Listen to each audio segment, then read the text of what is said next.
बकवास। अरे समझ भाई साहब नहीं। सुनो, आप करना जरा ये फोटो देखिए। आप लोग इस औरत को पहचानते हैं? भाई साहब आप किसी और से जाके पूछ लीजिए ना, आप देख नहीं रहे हम लोग बातचीत कर रहे हैं। अरे भाई साहब 1 मिनट फोटो देख लोगे तो क्या जाएगा आपका? क्यों भाई, जबरदस्ती है बताना। आप जबरदस्ती समझो या फिर मजबूरी, जरा ये फोटो देख के पहचानिए। हम लोग सीआईडी से। जी हाँ, सीआईडी से। अब देखिए और बताइए। ये औरत, ये तो वही है ना सर। इसकी वजह से मेरे को बहुत मार पड़ी है सर। मैं इसके बारे में आपको कुछ भी नहीं बता सकता। मैं तो जा रहा हूँ भाई, मैं जा रहा हूँ। अरे सुनो भाई साहब। अरे नहीं भाई, अरे रुको। अरे नहीं। गायत्री को आप लोग ढूंढ रहे हैं। मगर इसमें हंसने वाली कौन सी बात है? अरे मैडम, गायत्री के बारे में हर आदमी कुछ न कुछ नई बात बताएगा आपको। मतलब? अरे साहब उसको समझना बहुत मुश्किल था। गुंडे उसकी देखभाल करते थे।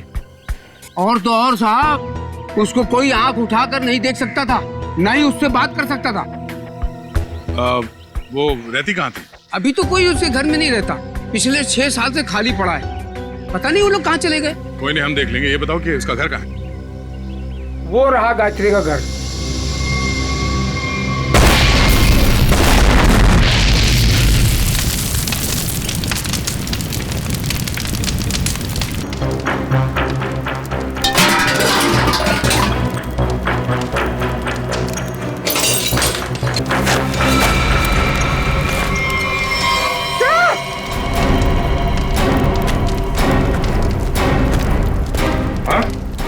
ये देखिए,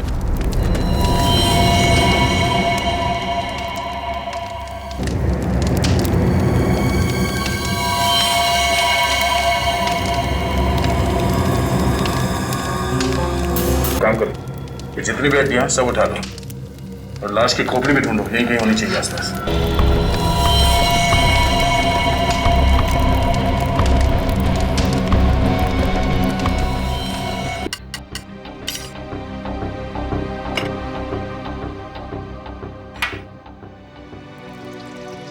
माँ जी, वो लोग इंतजार कर रहे हैं। आपके बेटे का गुस्सा तो बढ़ रहा होगा। इजल, अरे और कितना टाइम लगाओगी तुम? कोई काम ठीक से नहीं होता है तुमसे। देखिए ना माँ जी, मेरे तो हाथ पांव फूल रहे हैं। तुम घबराओ मत, मैं हूं ना। सेजल, जैन तुम 2 मिनट नहीं रुक सकते? पकड़ा है ना खाना? इसे लेकर जाओ तुम। ठीक है। मैं सब्जी लेकर आती हूँ। ला जाओ।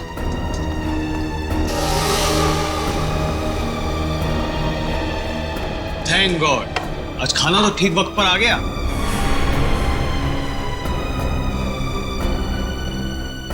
सेजल, तुम ना किसी काम की नहीं। पापा और मैं कब से भूखे बैठे, खाना तक ठीक से नहीं बनता। जैन, क्या हमेशा उससे डांटते रहते हो? सीख जाएगी धीरे धीरे। माँ, आप ही ने ना इसको अपने सर पर चढ़ा कर रखा है। मेरी लाडली बहू, मेरी लाडली बहू।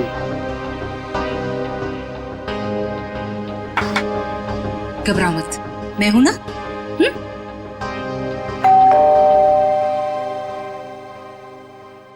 अरे यार, अब ये खाने के वक्त पर कौन आ गया? हाँ सर, ये आपका पार्सल आया है। पार्सल?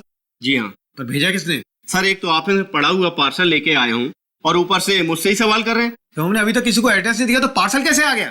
अरे भाई 4 दिन हुए हमें यहाँ पर आए हुए, पार्सल कैसे हो सकता है? अरे बेटा, पार्सल पे नाम किसका है वो तो देखो। अरे माँ, नाम ही तो सफाचट है। ये लीजिए अपना पार्सल। चाहे आप इसे रखिए चाहे इसे फेंक दीजिए, आपकी मर्जी। और ये लीजिए, यहाँ पर साइन कर दीजिए। पापा, इसके अंदर तो कुछ अजीब सी चीज है।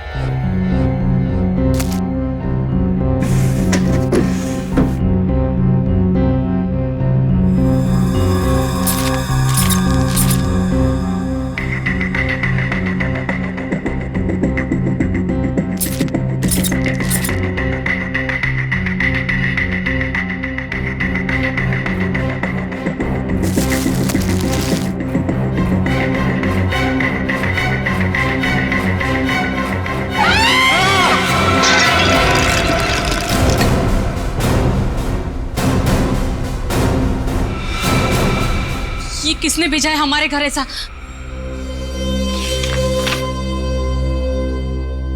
चिट्ठी? आपको ये चिट्ठी इसलिए लिख रही हूं कि आपको बता सकूं कि आप कितने बड़े जल्लाद हैं। आपको जला देना चाहिए, गोली मार देनी चाहिए और नरक में सड़ाना चाहिए। जो आप मुझसे करवा रहे हैं वो गलत है। मैंने कर जरूर दिया है और आपको इस चिट्ठी के साथ भेज रही हूं।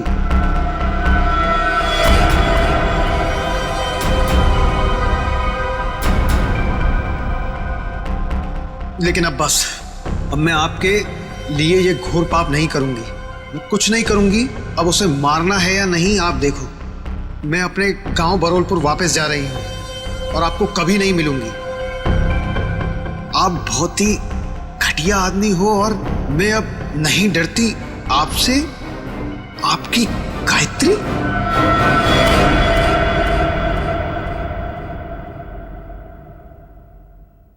कौन है ये गायत्री? हाँ? देखो सेजल, मेरे ऊपर ये कोई गलत इल्जाम है। मैं नहीं जानता ये गायत्री कौन है। मेरे होते हुए कौन तुम्हारी गायत्री?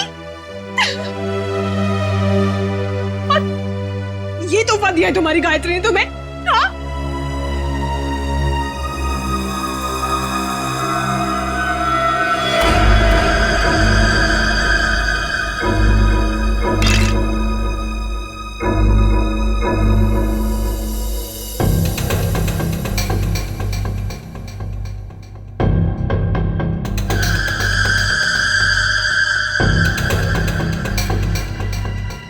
माय गॉड, छोटे बच्चे की कटी हुई उंगली है सर।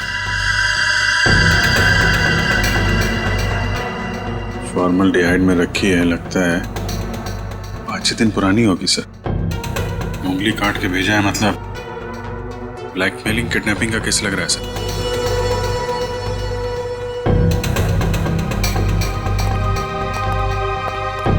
क्या आपके घर में, आपके परिवार में कोई छोटा बच्चा है? नहीं सर, हमारे यहाँ तो कोई बच्चा नहीं और ना ही ये पार्सल हमारा हो सकता है। लेकिन आया तो तुम्हारे घर पर ही ना। अगर इसी एड्रेस पर आया तो और किसी का कैसे हो सकता है? हाँ? चिट्ठी कहाँ है वो? सब जिसके लिए लिखी गई थी उसके पास ही होगी। अरे यार, क्यों मुझे मरवाने पर तुले हुई हो? सर, चिट्ठी।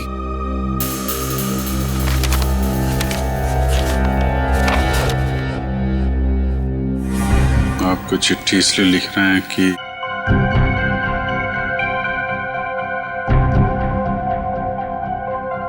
बहुत ठीक घटिया आदमी हो और मैं नहीं डरती आपसे।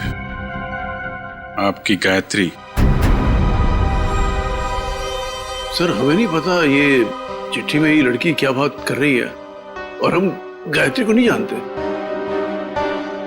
सर, जिसे ये पार्सल मिलने वाला था उसका नाम तो लिखा था, मगर अब इसे पढ़ पाना बड़ा मुश्किल है। अच्छा, हाँ ठीक है, पता तो लगा ही लेंगे।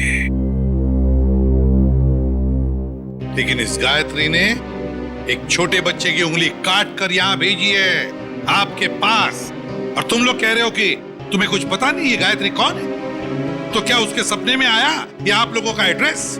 मैं आपसे कह रही थी ना, ये घर मत खरीदो मत खरीदो, देखा भी क्या हुआ। तो क्या आप लोगों ने ये घर खरीदा है? कब खरीदा? सर, हम तो 4 दिन पहले ही यहाँ पर शिफ्ट हुए हैं। सर, कहीं ये पार्सल पहले वाले के लिए तो नहीं? कौन रहता था यहाँ पे? मेरा नाम धनराज है। 30 लाख तो क्या, तुम्हारे इस निकम्मे बेकार पति को मैं 30 फूटी कौड़ियां भी दे दूं। अब पापा क्या क्या बोले जा रहे हो? आप सोच भी रहे हो? सोहन इस घर के दामाद है, मेरे पति है। जैसे कि हीरा ढूंढ के लाई। एक तो मेरी मर्जी के बगैर शादी की, ऊपर से ये घर जवाई लाके बिठा दिया यहाँ पर। बस पापा, अब आप शांत हो जाइए, मत लेके इनके मुंह। वैसे भी आपका ब्लड प्रेशर बढ़ा हुआ है। और मोनिका, तुम दोनों भी जाओ यहां से। अब क्या हम अंदर आ सकते हैं? जी, आप लोग? हम लोग सीआईडी से हैं। सीआईडी? जी हाँ। कहिए। आपका जो पुराना घर है जिसे आपने मिस्टर जयंत को भेजा है, वहां पे एक पार्सल आया है, उसके बारे में कुछ पूछताछ करनी है।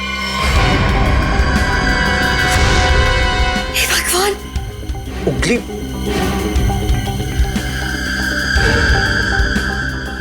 ये तो किसी बच्चे की उंगली है। जी हाँ, और इसके साथ साथ एक चिट्ठी भी है। किसी गायत्री ने लिखी है चिट्ठी।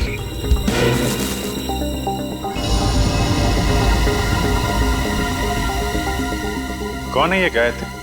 सर, हमारे तो पूरे खानदान में कोई दूर दूर तक गायत्री नहीं है। सर, हमारे परिवार में कोई बच्चा नहीं है जिसकी ये उंगली है। बिना जान पहचान के कोई यूं ही ऐसी चिट्ठी भेज देगा क्या? चल, कोई बात नहीं, हम पता लगा लेंगे कि गायत्री ने चिट्ठी लिखी किसको और ये बच्चा है कौन। यार कब तक इसका पहरा देते रहेंगे? जब तक बॉस पैसा देता रहेगा तब तक।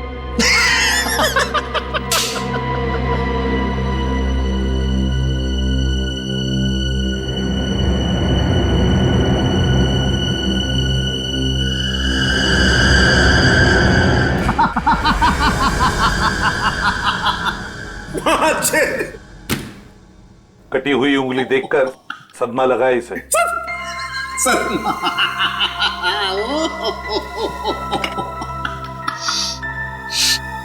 नहीं सर, इसमें कोई लाफिंग गैस नहीं है। Laughing gas?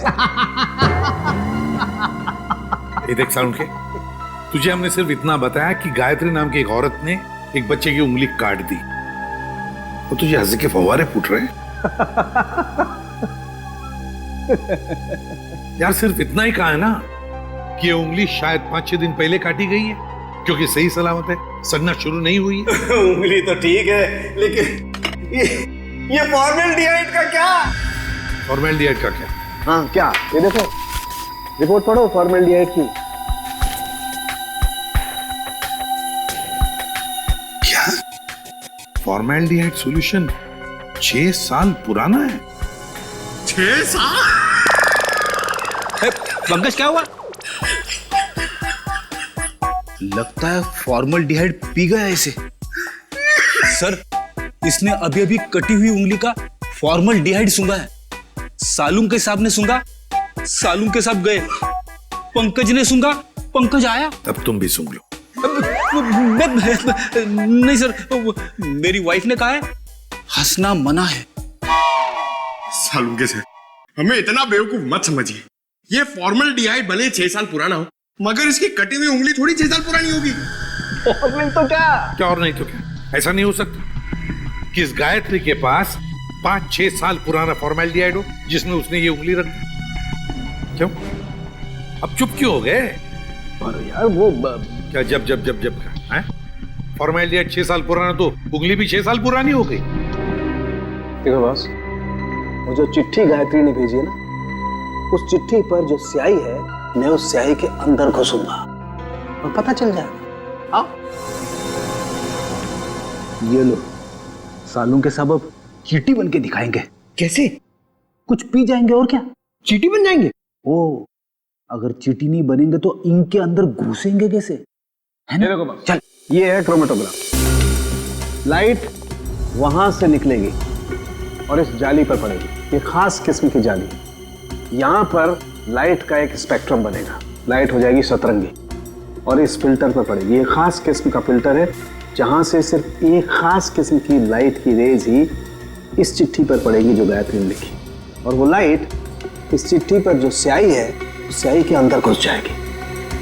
उस लाइट की वजह से इस स्याही के छोटे छोटे कण अचानक गर्म होना शुरू हो जाएंगे और उन कणों की उछल कूद यहां पर दिखाई देगी। और ये इस कंप्यूटर के साथ जुड़ा हुआ है। दरअसल एक कंप्यूटर हमें पढ़ के बताएगा कि ये स्याही कितनी पुरानी है। साणुखी, तेरा फिजिक्स का लेक्चर पूरा हुआ? हम कहानी शुरू करें? जरूर। ये देखो बॉस, ये लाइट उस जाली पर पड़ी और लाइट का स्पेक्ट्रम, और ये खास किस्म की लाइट घुसी इस चिट्ठी पर।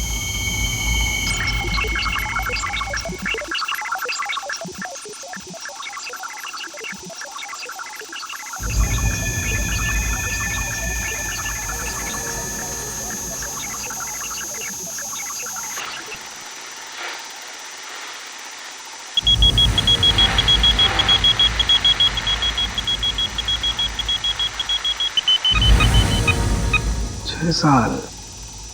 बस गायत्री ने ये चिट्ठी 6 साल पहले भेजी। गायत्री ने चिट्ठी लिखी 6 साल पहले और चिट्ठी पहुंची अब 6 साल बाद। सर 6 साल पहले कटी हुई उंगली आज मिली? सर न जाने इन 6 सालों में इस बच्चे के साथ क्या क्या हुआ होगा। हाँ 12-13 साल का तो हुआ होगा बच्चा। सर इस गायत्री को हम ढूंढ निकालेंगे। गायत्री को भी और उस बच्चे को भी। बरुणपुर जाने का इंतजाम करो। हम घर तो दिखा दे रहे हैं आप लोगों को गायत्री का, लेकिन 9 साल हो गए जब वो इस बरुणपुर से गायब हुई है। गायत्री के माँ बाप किसी से उसके बारे में कोई बातचीत नहीं करते हैं। इतना तो बता सकते हैं कि अभी वो कहाँ है, किसके साथ है? मुश्किल है साहब, पति पत्नी दोनों पूरे गांव से कटे रहते हैं, किसी से कोई बातचीत नहीं। लेकिन ऐसा क्यों? पता नहीं, हम तो उनके दरवाजे पर जाएंगे नहीं, और हमको नहीं लगता है कि आप लोगों के लिए वो दरवाजा भी खोलेंगे। टेलीग्राम। टेलीग्राम? किसने भेजा टेलीग्राम? गायत्री ने भेजा टेलीग्राम। गायत्री? सरिता रुक, चुप।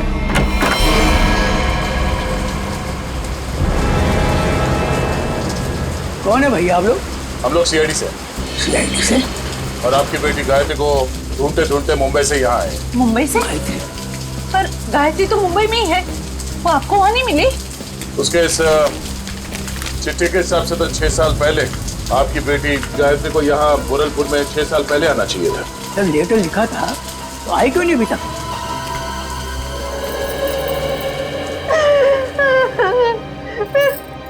कहाँ गई मेरी बच्ची?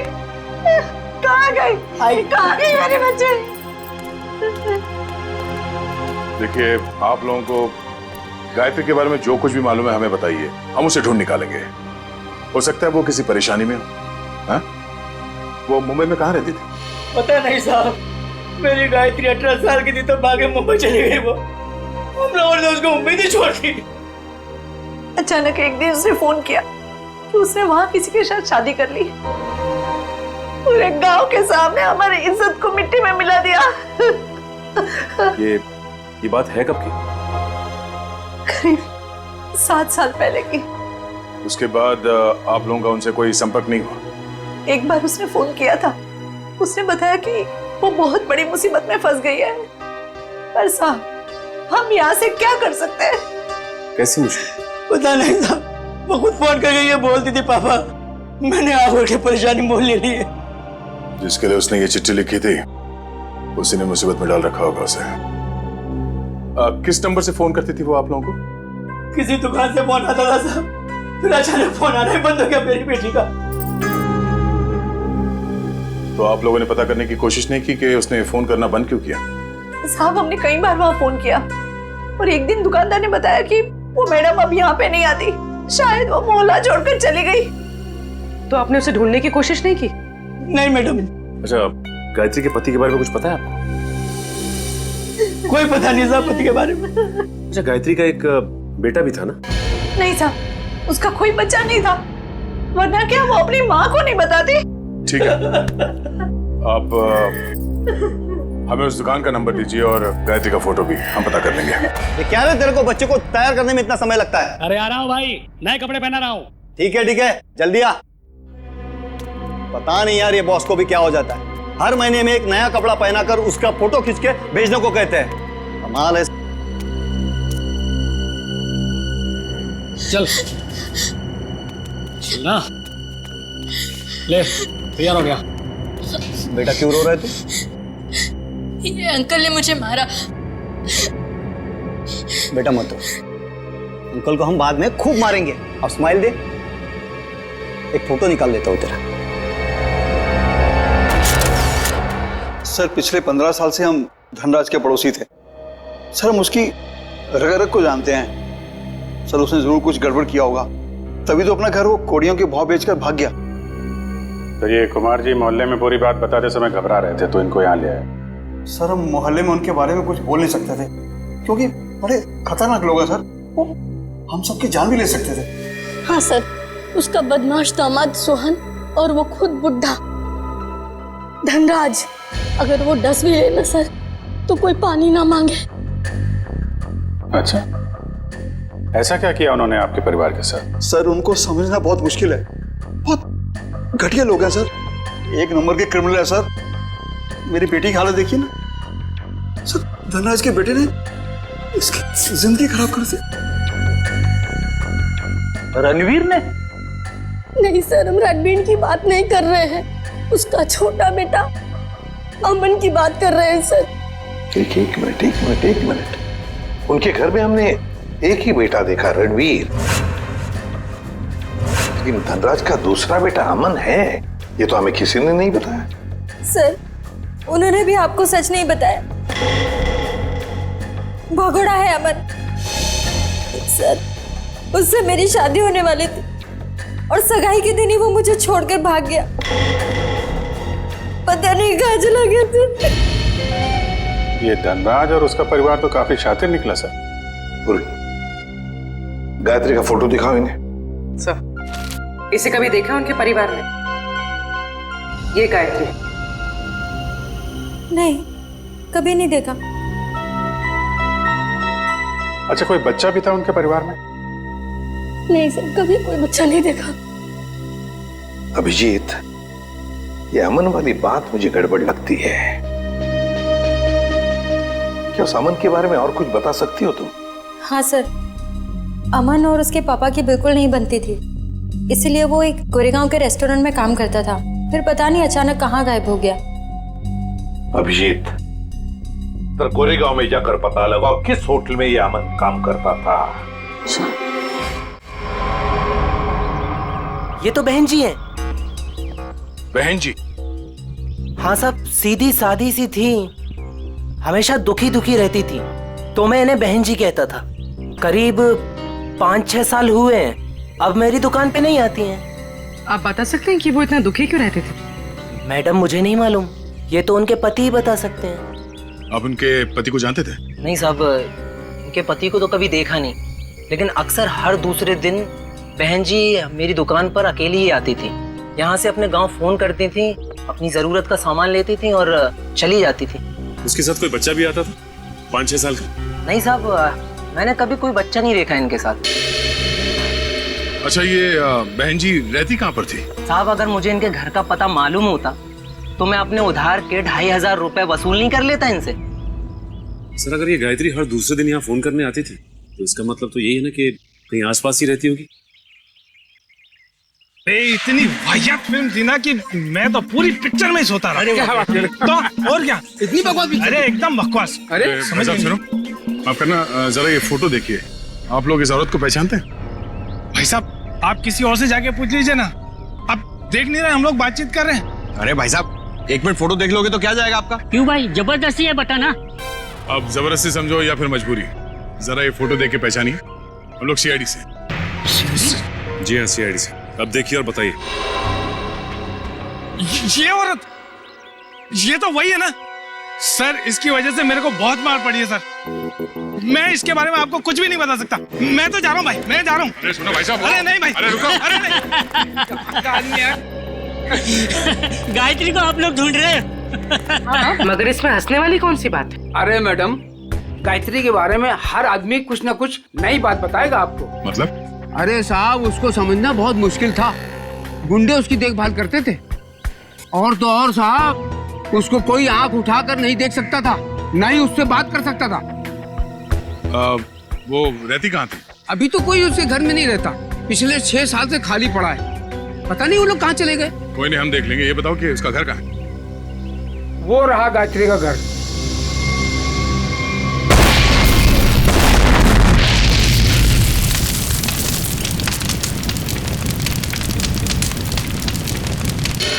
ये तो अमन साहब हैं सर। ये बहुत पहले यहाँ पर मैनेजर होते थे सर, बहुत खड़ूस थे ये, 1 सेकंड चैन से नहीं बैठने देते। अच्छा, ठीक है ठीक है। उनके बारे में हमें कुछ और बता सकते हो? हाँ साहब, सुना है कि इनके पिताजी के साथ इनकी बिल्कुल नहीं बनती थी, इसीलिए वो इतने बड़े बाप की औलाद होने के बाद भी यहाँ काम करते, और फिर किसी रईस लड़की से उन्होंने शादी कर ली, और फिर शायद वो बेंगलोर चले गए। और क्या सर, करीब 6 साल पहले एक कार एक्सीडेंट में वो, उनकी पत्नी और उनका बेटा मारे गए। तीनों मर गए? सर सुना तो ऐसा ही था।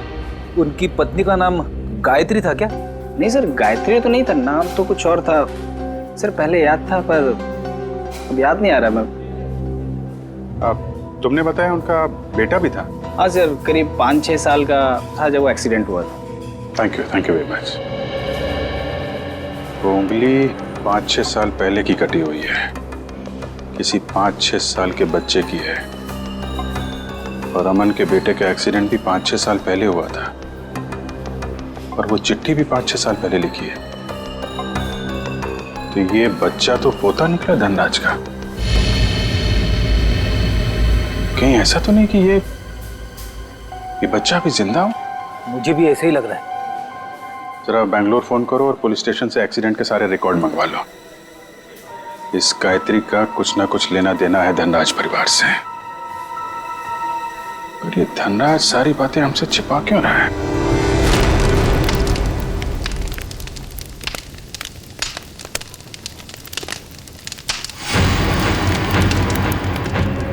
क्या टाइमिंग थे?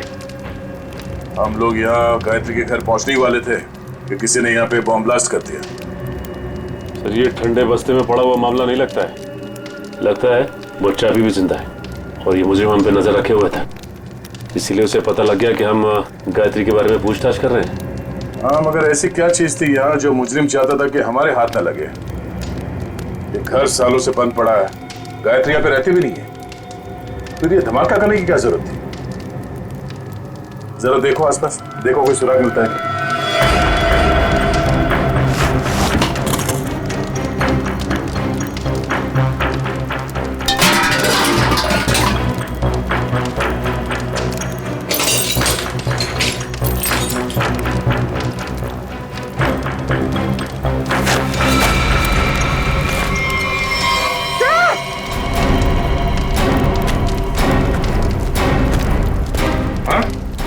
ये देखिए,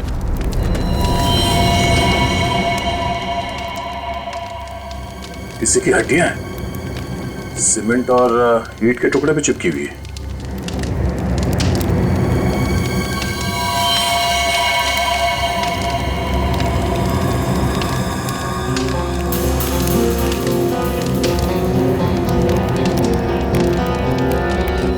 इतनी सारी हड्डियां, लगता है यहाँ पे किसी की लाश को गाड़ दिया गया था और उस कंकाल को नष्ट करने के लिए ब्लास्ट किया गया। तो मतलब मुझे नहीं चाहता था कि कंकाल हमारे हाथ लगे। एक काम करो, ये जितनी भी हड्डियां सब उठा लो और लाश की खोपड़ी भी ढूंढो, यहीं कहीं होनी चाहिए आसपास।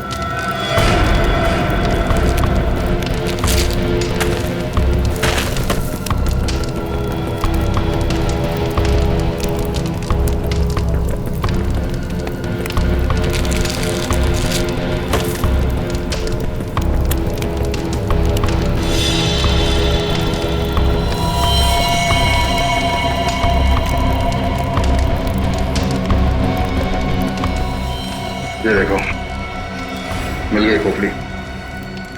मतलब सर किसी की लाश को यहाँ पे गाड़ा गया था? और ये है कौन? इसके साथ ऐसा क्या हुआ था कि इसके गाड़ने के बाद भी इसकी लाश को जला के नष्ट करने की कोशिश की गई है?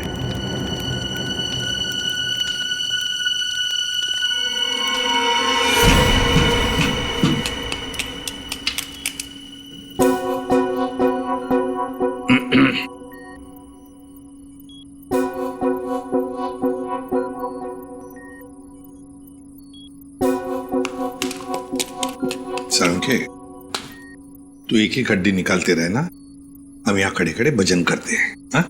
बॉस, आप वक्त से पहले आकर के खड़े हो गए मेरे सर पे। ये हड्डियां किसकी है बता? ये हड्डियां एक लड़की की है।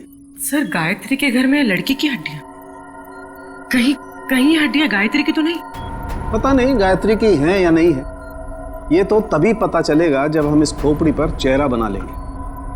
हाँ, वैसे एक बात बताऊं, ये हड्डियां किसी 30 साल की उम्र की औरत की हड्डियां हैं, क्योंकि इन हड्डियों की डेंसिटी ज्यादा बदली नहीं है और औरतों में 30 साल के बाद ही बदलाव आता है। तो फिर डॉक्टर सालुंखे, क्या हम इस खोपड़ी पर चेहरा बनाना शुरू करें?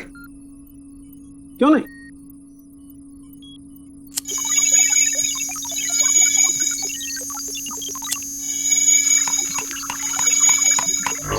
वैसे एक बात बताओ, जिस किसी ने भी गायत्री के घर में ब्लास्ट किया है उससे बड़ा गधा संसार में कोई और होगा नहीं।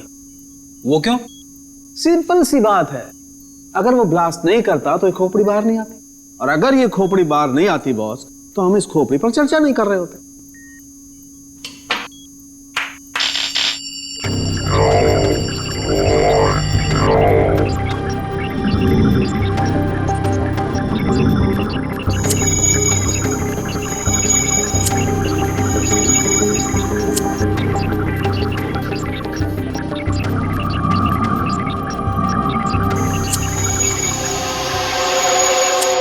जैसे इसको थोड़ा वक्त लगेगा बॉस। कंप्यूटर को हर काम सोच समझ के करना पड़ता है, कहीं चेहरा गलत ना बन जाए।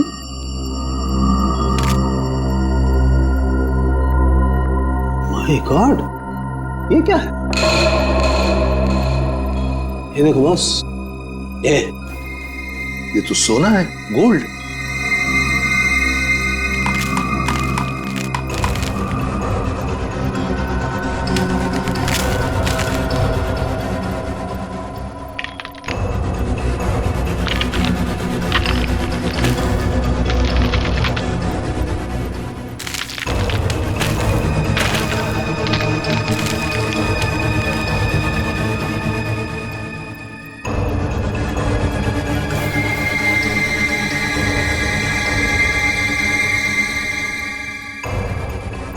ये देखो बॉस, ए फॉर एप्पल, यार ए फॉर अमन। हाँ, चेहरा बन गया बॉस। गायत्री, सर गायत्री के घर में घुस के किसी ने उसे मार दिया और उसे अपने घर में गाड़ दिया, और गायत्री ने उस बच्चे की उंगली काट कर भेज दी। और हुआ क्या उस बच्चे का?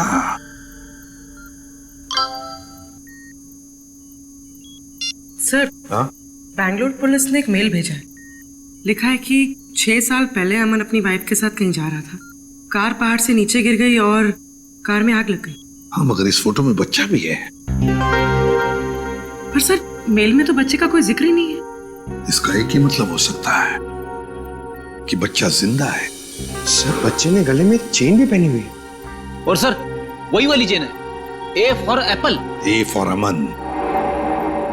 पर सर, अमन के बेटे की चेन गायत्री की लाश के पास मिली। अमन और उसके पत्नी की गाड़ी का एक्सीडेंट हो गया 6 साल पहले। गायत्री ने उनके बच्चे को पकड़ लिया, उसी की उंगली काट कर भेज दी।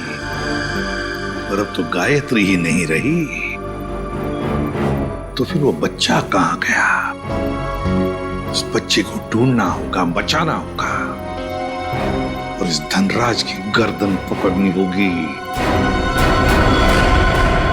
बस बबलू ने एक निवाला खा लिया ना, तो हमारा काम हो जाएगा।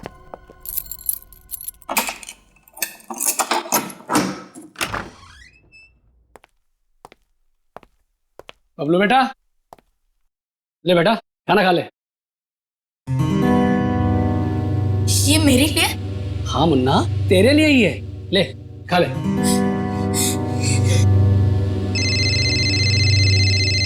बॉस?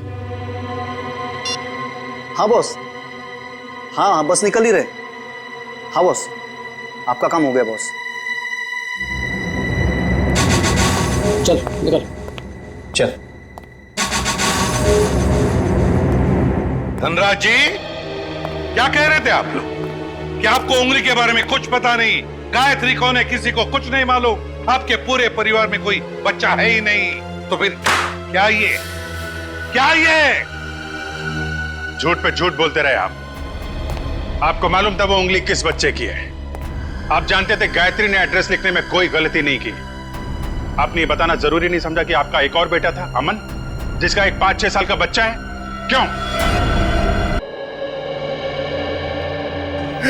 सर, जब मैंने उंगली देखी थी तो मुझे लगा था कि वो शायद पोते की हो सकती है। सर बचा लीजिए उसे, सर बचा लीजिए, सर प्लीज बचा लीजिए उसे। वो किसी की कैद में है पिछले 6 साल से। उसने कहा है कि जब तक मैं उसे पैसे देते रहूं तब तक वो उसे जिंदा रखेगा। सर, उसने मुझे धमकी दी है कि अगर मैं किसी को बताऊं तो मेरे बबलू को मार देगा।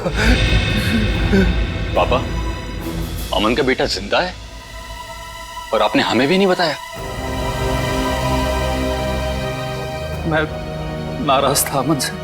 उसने भी मेरे मर्जी के खिलाफ शादी की थी, पर 5 साल के बाद उसका मुझे फोन आया और उसने माफी मांगी, तो मैं किसी को बिना बताए बेंगलोर चला गया। मेरे पोते बबलू को गले लगाया, उनको घर वापस आने को कहकर मैं वापस आ गया। मुझे क्या पता था कि वहां से आते आते उनका एक्सीडेंट हो जाएगा। लेकिन बबलू उस एक्सीडेंट में बच गया, है ना? मुझे लगा था कि उन दोनों के साथ बबलू भी नहीं रहा, पर एक दिन किसी आदमी का मुझे फोन आया। उसने बबलू की आवाज मुझे फोन पर सुनवाई और कहा कि जब तक मैं उसे 10 लाख रुपया महीना देता रहूंगा तब तक बबलू जिंदा रहेगा। आपको ये कैसे लगता था कि उन्होंने बबलू को जिंदा रखा होगा?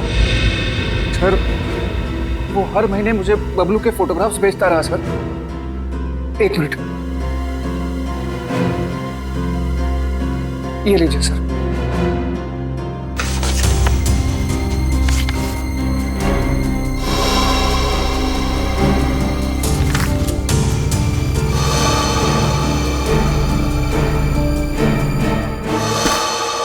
आपने उस किडनैपर का फोन नंबर तो नोट किया होगा ना? नहीं सर, वो हर बार अलग अलग नंबर से फोन करता रहा। अब तक एक भी बार नंबर रिपीट नहीं हुआ सर। धनराज जी, ये किडनैपर तुम्हारे साथ पैसे का खेल खेलता रहेगा, झूठी उम्मीद दिलाता ही रहेगा। लेकिन अब ज्यादा दिन उसका ये खेल हम नहीं चलने देंगे। नहीं चलेगा उसका ये खेल।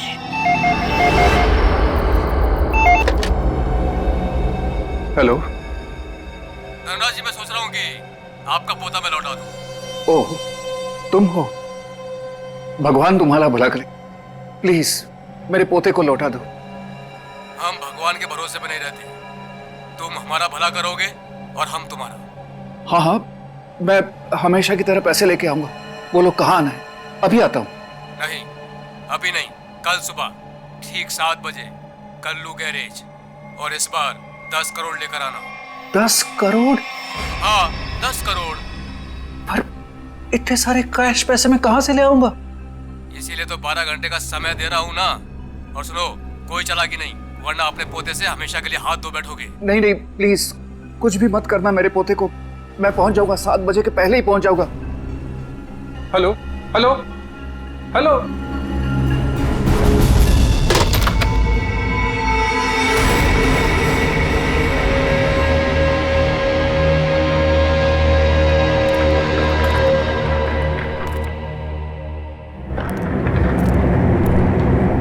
कल्लू गैरेज ही तो बोला था। यहाँ तो कोई नहीं है। हेलो हेलो, कोई है? पापा, रणवीर, रणवीर तुम यहाँ क्यों आए? पापा, मैं आपको किडनैपर से अकेले मिलने कैसे आने देता? रणवीर, तुम्हें पता है उसने कहा था कि मैं अकेला ही यहाँ हूँ। अगर उसने तुम्हें देख लिया तो वो बबलू को कुछ भी कर सकता है। रणवीर, जाओ, भागो, तुम भागो।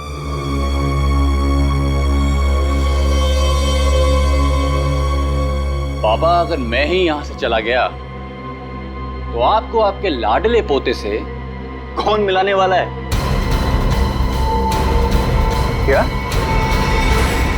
तुम? हाँ, मैं ही आपके पोते को 6 साल से पाल रहा हूं। क्या कह रहे हो रणवीर? तुम ऐसे कैसे कर सकते हो? मैं तुम्हें... अरे पापा, आराम से, शांति, नहीं तो ब्लड प्रेशर हाई हो जाएगा। आपका पोता बिल्कुल ठीक ठाक है। ले आओ रे।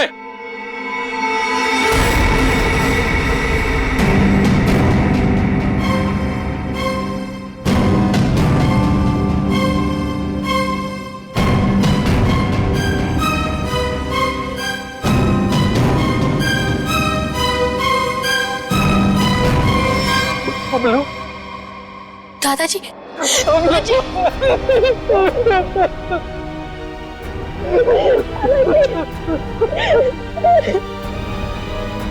मैं आगे हूं, तुम्हें कोई कुछ नहीं करेगा।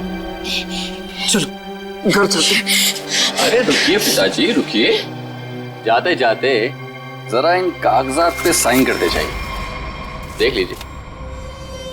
और वो क्या है ना कि ये सब हो जाने के बाद आप और मैं एक साथ तो रह नहीं सकते, तो आपका घर और फैक्ट्री मेरे नाम कर जाइए और दफा हो जाइए।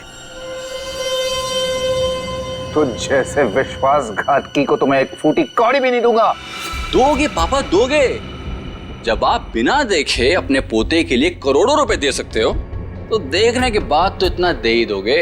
नहीं मिलेगी, एक फूटी कौड़ी भी नहीं मिलेगी। अच्छा देखते क्या कर रहे हैं, सोच लीजिए। दादाजी नहीं, मैं बुढ़े साइन कर, दोबारा मौका नहीं दूंगा।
सोने का अंडा देने वाली मुर्गी का पेट काटने चले थे तुम।